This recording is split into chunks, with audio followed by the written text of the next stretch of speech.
Welcome to the Tech Blog Writer Podcast, your guide to future tech trends and innovation in a language you understand. Now, over to your host, Neil Hughes. Welcome back to the Tech Blog Writer Podcast. I'm back in the saddle here in the UK, settled back into my podcasting seat and back to reality. So how about I add a little virtual into the mix too? One of the questions I've been meaning to ask you all is, what is your opinion of virtual reality? And have you had any experience with 360-degree video? Because it's an incredibly exciting space to be in. And that question goes out to each and every one of you listening out there. And yes, I mean you sat on the train, you on the bus, and you on the running machine in the gym. I mean, do you automatically think of young boys playing video games? Or do you enjoy disrupting that kind of thinking? If you do, it's time for me to open your eyes a little and explore how virtual reality is much, much bigger than you probably realise. And the opportunities that come with it are incredibly exciting. Because this technology is opening up phenomenal opportunities for businesses right now. So if you're intrigued, I invite you to buckle up and hold on tight as I prepare to beam your ears all the way to Buckinghamshire in the UK so we can speak with Lisa Hutt from Explore, who's going to tell us all about her exciting tech startup.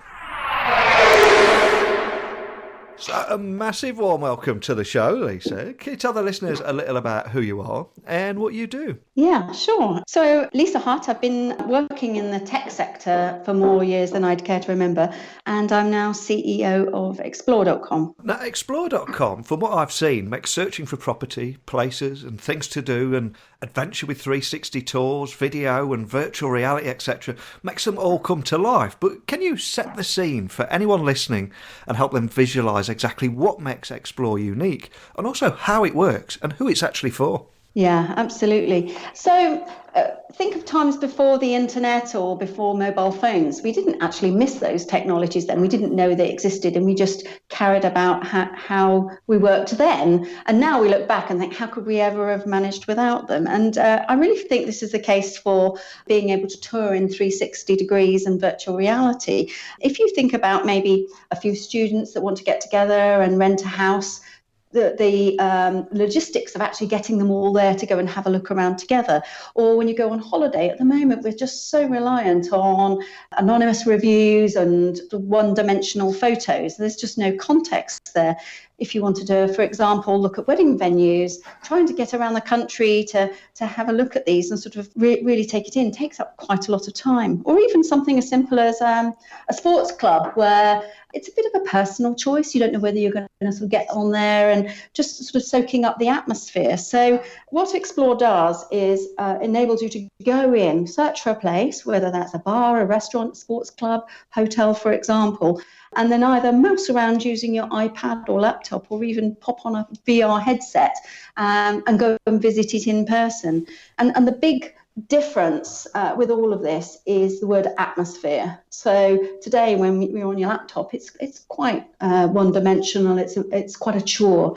And I'm a big believer in that the internet's moving on to a whole new era of experiential, whereby you can actually go in and soak up the atmosphere of a place without actually being there. Now, you do have a lot of great videos on your website, and I'll add one of those to the blog post accompanying this podcast, just so anyone listening could see and hear exactly what we're talking about. But I've got to ask, what's the story behind Explore? I mean, can I take you back to that moment where you came up with this idea and how you turned that idea into a reality? Yeah, absolutely. I'd spent several nights in the evenings, probably like most people, planning a holiday. And I was getting really frustrated, really, because there's lots of sites out there. There's lots of information out there. The internet's just made a wealth of information, maybe too much information, available to us. And I just found myself spending too much time scrolling through the screens, advertisements popping up all over the place, and just having to try and piece together photographs and anonymous reviews, which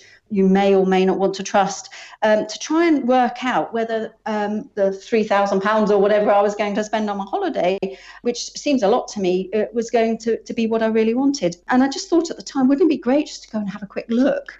But, with something that's further afield, that's not possible. So that's where the idea came up. And I set about the journey this time last year, actually, looking at websites and technology. So when you got that idea and you knew what you wanted to do and you were going to launch it, what were the biggest challenges that you had when actually launching 3Explor? Yeah, well, a lot of it's gone very well, I must say. But the three big challenges that I came across was the website development. Yeah. I suppose I had expectations that it would be developed much faster, but it is actually quite complicated. There's lots of different add-ons and things there, and it's a global website. So it took a year rather than 4 months to bring the website to fruition. The second challenge was the technology. So 360-degree technology is moving very fast. But today, once you've captured video from several different angles, it has to be stitched together. And that's if you want the good quality anyway. And so there's quite a lot of post-production time, which adds to the cost and the time of producing these videos. Within a couple of years, though, we'll be able to get lovely 4K quality, all auto-stitched. So I'm just hoping to be there ahead of the curve.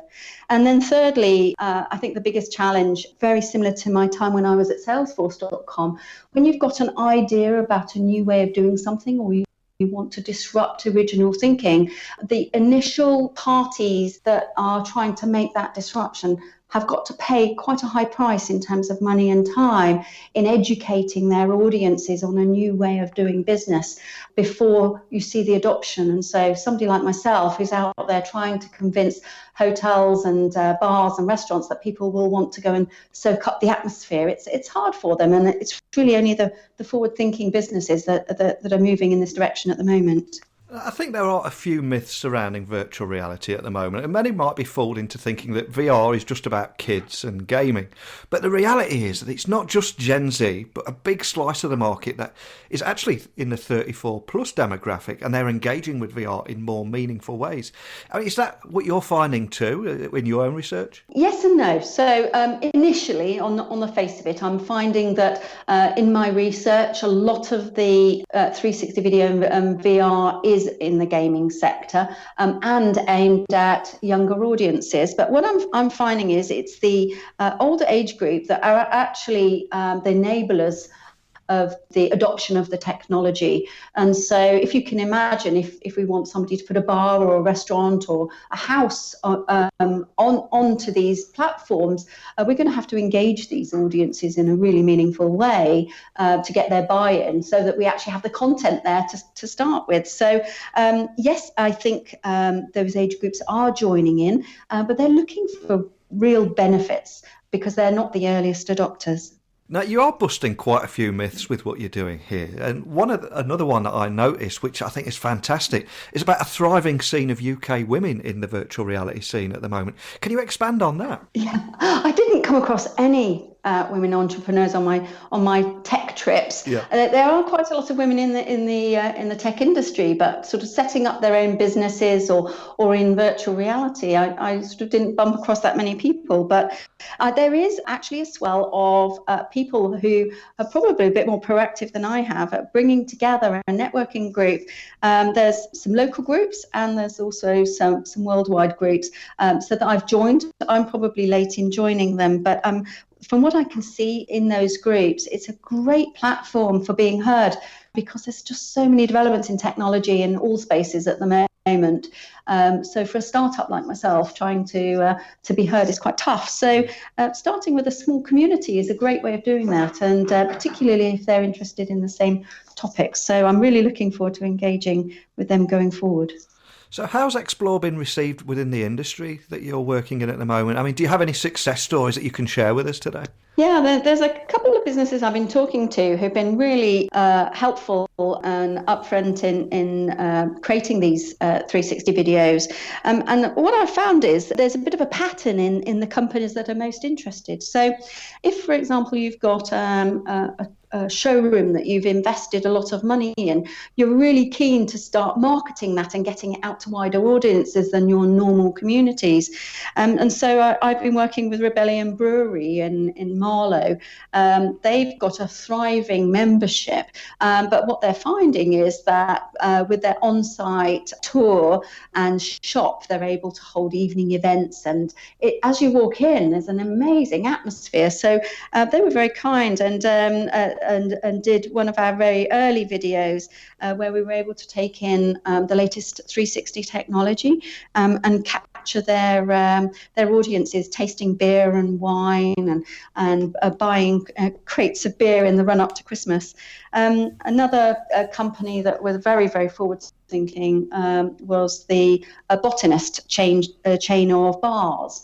They specialise in creating an amazing experience within the bar with cocktails, for example, with dry ice, etc. And that's really difficult to capture in a photograph. So they're very up for creating a virtual tour where you can go and have a peek and soak up the atmosphere of the bar. And I think it's these forward-thinking companies that are trying to create amazing experiences for people that visit that are going to really benefit from marketing their showrooms and bars, etc., out to new channels. So how do you see 360 video and the use of virtual reality evolving over the next few years? I mean, do you think virtual tours, for example, will eventually just become the norm and that'll be the expectation level of customers out there? Yeah, absolutely. I'm really excited about where it's all going, by the way. I can't wait for there to be a VR headset that tracks your own eye movements and that you can speak to. So, we might be able to go and visit the beach and go and pick beachwear. So I could say, I really like those flip-flops, pop those in my basket. And I like those sunglasses, pop those in my basket. And so, virtual reality can actually become part of our everyday shopping experience. Can you imagine at the moment, today we go onto a site and again, you're sort of mousing through loads and loads of pictures, but we're actually able to go on site and pick clothing and things out of showrooms and off models directly. So it's very exciting where it's going, and I'm really excited to be part of it. Absolutely. It does feel like an incredibly exciting space to be in at the moment. Now, if there is anyone listening that wants to learn more about Explore Works and how they can be a part of it at their own place in less than 15 minutes, can you just talk them through the process of how they can get up and running? Absolutely. So just search for Explore. It's spelt a bit unconventionally, 3Explor. And you can just pop on there and set up a showcase, whether you've got a house that you want to sell or rent, or if you're a business such as a bar or a restaurant, go in there, just add your contact details, upload a video. It doesn't have to be 360 degrees or virtual reality today. You could just load a photo or your own video, add some details in there that make it searchable, and then it goes live. And like I say, it's a global site, so it's open to anyone. We do have listeners in 160 different countries. Can you help people visualise how far you're spreading at the moment in different countries that you're working with? Yes, absolutely. So it's a brand new startup. Yep. So just starting at home with local videographers who've got the experience. But we've just expanded that now, and we've got a portfolio of 114 360 videographers on the site now. Those tend to be based UK, US, Western Europe at the moment, but we have got people there in Russia and in the Far East as well. So I would say roots starting at home, it makes sense to be focused initially with the business, but the capability is there for global. And anyone that's listening to this show today, no matter where they are in the world, you're happy to have a conversation with them and work with them too? Absolutely, yes. We've just got a contact page on the website, so feel free to go on there and make contact. Cool. Now, what is your grand vision for Explore? I mean, is there anything else you can share with us today about those future plans on how you see it evolving? Yeah, I've worked with a lot of small businesses, and the most interesting thing is very rarely do they end up doing what they started out to do. So I'm on the journey at the moment, but I really would love people to be able to go and have an advert-free touring experience. Just search somewhere in the world, a place that they want to visit, and to be able to go on and have a high-quality experience that isn't interrupted by horrible advertising, etc. So think of it like a Wikipedia, but for virtual touring. So if anyone listening did want to reach a member of your team with any questions, could you just point them in the direction of how to reach out to you guys, and also just remind them of your website details as well? Yeah, sure. So go to www.3explor.com and click on the contact page, and you can get hold of us there. Fantastic. Well, I love what you're doing there. You did mention earlier in the episode about disrupting original thinking. And you're doing that with virtual tours and 360 video and virtual reality, which is incredibly exciting. But what I love most about it is you're using technology to bring experiences to life. And that is an amazing thing. So a big thank you for coming on today. And I really must thank you as well for inviting me. It's lovely to have the opportunity. This space is huge at the moment and there are so many opportunities. And I really want to thank Lisa for coming on and allowing us to see the art of the possible and thinking bigger.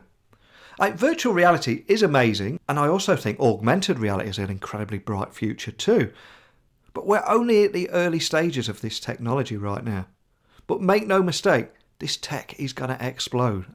I think we just need to be a little bit more patient and stop expecting everything to change completely overnight, because it takes businesses time to adapt to this new way of thinking and changing how they've always done things.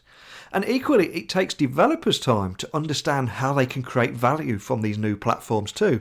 I mean, remember when the iPhone first came out? The App Store was full of useless apps that turned your phone into lightsabers, flutes, chainsaws, and even a pint of beer. But then developers decided, okay, how can we solve real problems? How can we create real value? And how can we remove friction points? That is the stuff that takes a little bit extra time to get to. And listening to Lisa speak there, she's doing phenomenal things with this 360 video. But also freely admit that it does take a lot of time for her to stitch these videos together and make them look as fantastic as they do. And in the next few months, years and beyond, that process will completely disappear. That pain point will go away and you will be able to just get your camera out, film 360-degree video and put it out there. And at that point, that video becomes mainstream. That it becomes the standard. That's what our customer expectation now has to live up to. But that's just me getting all excited. So let me throw this over to you. I mean, please email me your thoughts to techblogwriter@outlook.com. Tweet me at Neil C. Hughes. Visit my site, techblogwriter.co.uk or /podcast and listen to the episodes, read about the guests, see what they look like, leave me a voicemail, and why not sign up to my newsletter while you're there. I guarantee to everyone listening that I'll reply to all messages that are not sales pitches. So wherever you're listening in the world right now, I also want to urge you to check out Lisa's website, check out the kind of work she's doing, and maybe wherever you're listening in the world, maybe you could get involved and help her spread that message too, and spread those 360 videos all around the world. I think that's a fantastic opportunity. But I'm conscious I'm taking up a lot of your time. There are a lot of digital distractions out there, so a big thank you for taking the time to tune in and listen today. I do hope that you'll join me again tomorrow with another fantastic guest. But until next time, don't be a stranger. Thanks for listening to the Tech Blog Writer Podcast. Until next time, remember, technology is best when it brings people together.